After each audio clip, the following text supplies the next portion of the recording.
10 minute delivery एक ऐसा वादा जिसने भारत में जैसे तहलका ही मचा दिया था। आज हम इसी के बारे में बात करने वाले हैं। कैसे ये सब शुरू हुआ, इसमें क्या क्या जोखिम थे और आखिर में इसका अंजाम क्या हुआ। सोचिए, सिर्फ 10 मिनट। ये वादा था कि आपकी जरूरत की हर चीज पलक झपकते ही आपके दरवाजे पर होगी। ये सुनने में तो किसी क्रांति से कम नहीं था, है ना? खासकर हमारे शॉपिंग करने के तरीके में। लेकिन सवाल यही है, वो वादा जिसने कॉमर्स की दुनिया बदल दी, क्या उसकी कोई कीमत थी? और अगर थी तो वो कीमत किसने चुकाई? चलिए इसी सवाल का जवाब ढूंढते हैं और समझते हैं कि ये कदम क्यों उठाया गया और क्या ये वाकई सही था। तो इस पूरी कहानी को समझने के लिए हम इसे 4 हिस्सों में देखेंगे। सबसे पहले बात करेंगे रफ्तार की उस दौड़ की, फिर देखेंगे इसकी छिपी हुई कीमतें क्या थी। इसके बाद एक ऐसे मॉडल की बात करेंगे जो कगार पर आ खड़ा हुआ था, और आखिर में समझेंगे कि क्या ये एक युग का अंत है। तो चलिए शुरू करते हैं पहले हिस्से से, रफ्तार की दौड़। आखिर ये 10 मिनट में डिलीवरी का आइडिया आया कहाँ से और क्यों टेक कंपनियां इस पर अरबों डॉलर लुटाने के लिए तैयार हो गईं? तो ये जो पूरा खेल है इसे कहते हैं क्विक कॉमर्स। इसका फंडा सिंपल है, 30 मिनट से भी कम में किराने का सामान और ज़रूरी चीज़ें आपके घर तक पहुंचाना। और ये होता कैसे है? डार्क स्टोर्स के जरिए। ये असल में छोटे छोटे वेयरहाउस होते हैं जो शहर में जगह जगह होते हैं। यहाँ आप जाकर शॉपिंग नहीं कर सकते, ये सिर्फ और सिर्फ तेजी से डिलीवरी करने के लिए बनाए गए हैं। और फिर इस रेस में उतरे बड़े बड़े खिलाड़ी, Blinkit, Zepto, Swiggy, Instamart, Dunzo, सब ने इस मार्केट में एंट्री मारी। इन्वेस्टर्स ने अरबों रुपए लगा दिए और बस एक होड़ मच गई।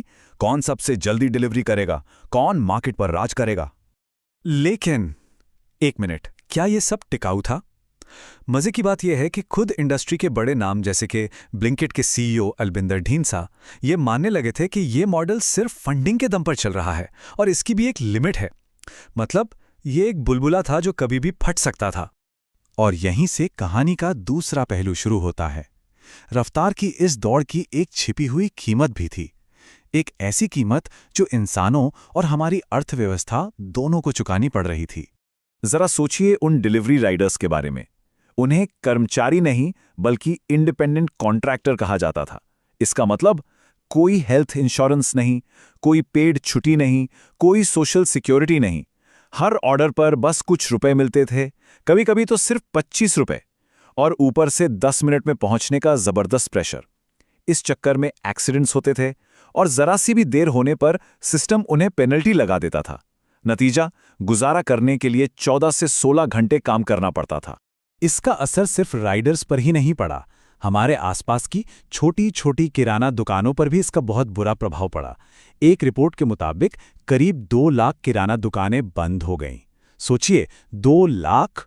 ये वो दुकानें हैं जो सालों से हमारे मोहल्लों का हिस्सा रही हैं। अब जाहिर है छोटे दुकानदारों ने इसे प्रेडेटरी प्राइसिंग यानी एक तरह की अनफेयर कंपटीशन माना। उन्होंने इसकी शिकायत कंपटीशन कमीशन ऑफ इंडिया में की, जिसके बाद इस मामले में आधिकारिक जांच भी शुरू हुई। तो सवाल उठने लगे थे कि क्या ये विकास का सही तरीका है। अब हम आते हैं कहानी के उस हिस्से पर जो दिखाता है कि ये मॉडल कितना खोखला था, और इसका सबसे बड़ा सबूत है डंजो की कहानी, एक नाम जो क्विक कॉमर्स का पोस्टर बॉय बन गया था। डंजो की कहानी देखिए, 2014 में शुरू हुई, 2021 में डंजो डेली के साथ क्विक कॉमर्स में धूम मचाई। जनवरी 2022 में रिलायंस से $200 मिलियन की भारी भरकम फंडिंग मिली। लेकिन ठीक इसके बाद वित्त वर्ष 23 में कंपनी ने 1800 करोड़ रुपए से ज्यादा का घाटा दिखाया और जनवरी 2025 आते आते सब कुछ बंद। गूगल और रिलायंस जैसे बड़े नाम भी इसे बचा नहीं पाए। और ये सब क्यों हुआ? इसका जवाब इस एक नंबर में है, 230 रुपीज़। रिपोर्ट्स के मुताबिक डंजो को अपने पीक पर हर एक ऑर्डर पर इतना नुकसान हो रहा था।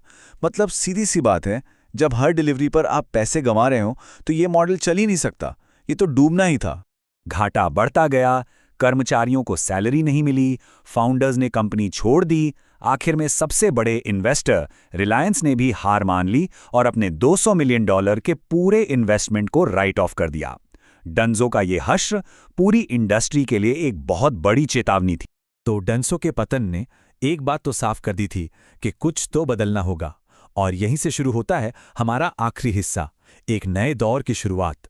बदलाव की ये लहर कई तरफ से आई। नए साल की शाम को गिग वर्कर्स ने देश भर में हड़ताल कर दी। संसद में नेताओं ने इस मुद्दे को उठाया और वर्कर्स की सुरक्षा की मांग की। फिर सरकार ने भी दखल दिया और लेबर मिनिस्ट्री ने इन सभी कंपनियों को मीटिंग के लिए बुलाया। आखिरकार कंपनियों को 10 मिनट डिलीवरी का वादा छोड़ने के लिए मना लिया गया। और इस बदलाव का सबसे बड़ा और साफ संकेत तब मिला जब ब्लिंकिट ने अपनी ब्रांडिंग ही बदल दी। पहले वो कहते थे 10,000 से ज्यादा प्रोडक्ट्स 10 मिनट में, अब वो कहते हैं 30,000 से ज्यादा प्रोडक्ट्स आपके दरवाजे पर। ये सिर्फ शब्दों का खेल नहीं था, ये एक बड़ा शिफ्ट था, रफ्तार से हटकर वैरायटी और सस्टेनेबिलिटी पर। तो 10 मिनट की डिलीवरी का वो दौर शायद खत्म हो गया है, लेकिन ये एक बहुत जरूरी सवाल छोड़ गया है। सुविधा यानी कन्वीनियंस हमारी जिंदगी का हिस्सा बन चुकी है, पर एक समाज के तौर पर हम इस सुविधा के लिए क्या कीमत चुकाने को तैयार हैं? ये बहस अब पहले से कई ज्यादा जरूरी हो गई है।